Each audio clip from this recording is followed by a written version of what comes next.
Okay, so I just walked up the hill on my regular walk and there is a gigantic log blocking the whole thing.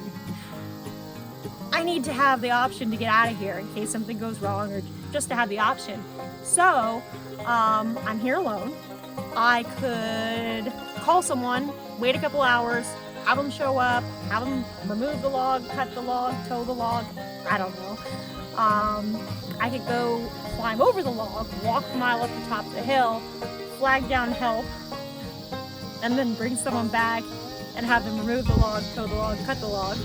Or, what I've been thinking is, we have a chainsaw. I think I'm gonna get the chainsaw and cut it myself. Now I haven't really done this much before, so we'll see.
Making lemonade out of lemons.